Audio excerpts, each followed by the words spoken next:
Seems so appropriate to introduce now a man that everyone knows personally from his great passion for education. Given this moment, I want you to all welcome Governor Gray Davis. Thank you so much for being here today. If you so wish, if you so wish, if you so. Thank you, Dr. Wright, for your leadership and your passion and bringing Citrus to this crowning moment.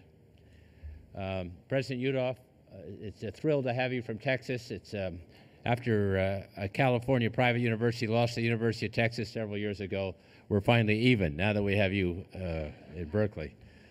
Chancellor Birgeneau, thank you so much for your leadership. You have been with this dream from the very beginning and nurtured it and breathed life into it, and just a thrill to be with you and all of the close friends of Citrus. Every single human being I'm looking at behind me, generous donors and family in front of me, researchers, friends, supporters, all of you, every single person made this day possible, and I'm just so thrilled to be with you. You know, every governor comes into office hoping they can leave California better off than they found it. And as Dr. Wright said, my great passion was education. One of my biggest dreams was I wanted to make sure I did everything I could to keep California universities as the preeminent source of science and innovation in America. And in 2000,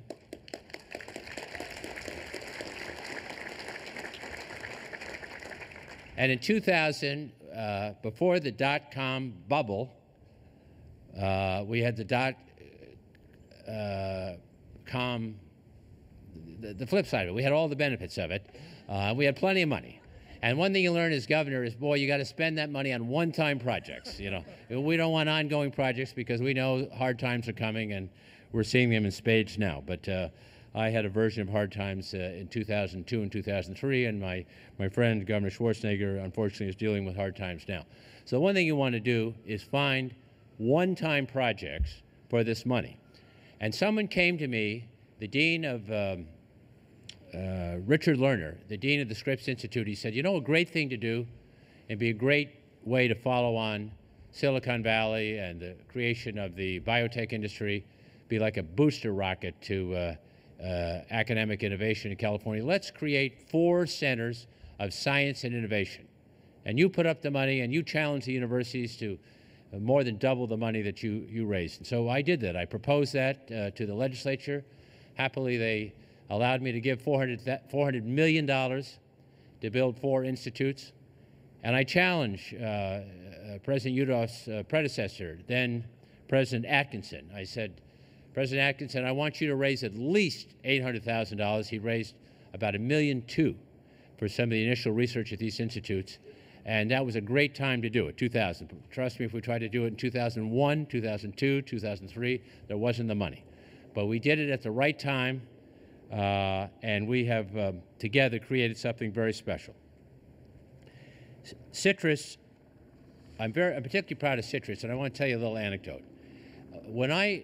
The legislation that I asked for really asked for 3 institutes, and we made a big deal out of this. We said, we want the president of Caltech, a professor at Caltech who's a member of the Science Committee of the Nobel Committee, the president of Stanford, and Richard Lerner to choose between competing applications from the 9 campuses, and many of the campuses partnered for even another application. So we had 13 or 14 applications for 3 centers of science innovation. And the committee came back and said, we want 4 centers of science innovation. So I said, I can't believe it. I picked the smartest people in the world to winnow down 13 applications for 3, and they gave me 4. I said, what is it about 3 that you don't understand? And so then they introduced me to Dean Newton. And all of a sudden, I understood the value of 4 centers of science and innovation. And I want to pay tribute to his family, to his passion, to his drive.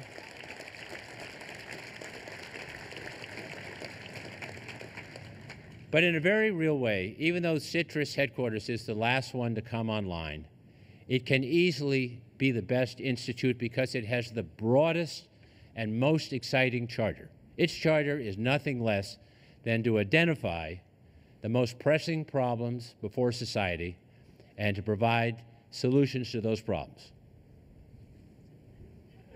I mean, how can you have a bigger mandate than that? I mean, the president, that's like being the president. And not only has Dr. Wright indicated some of the work they've already done, but I want to mention 2 or 3 things that are already in society today. But before I go any further, I just want to tell you, I am convinced that the research done at Citrus will improve our lives and change the world. And it will change the world because of all of you and all the graduate students that will do research here, dedicated to improving our lives and showing the rest of the world and inspiring the rest of the world to follow our lead.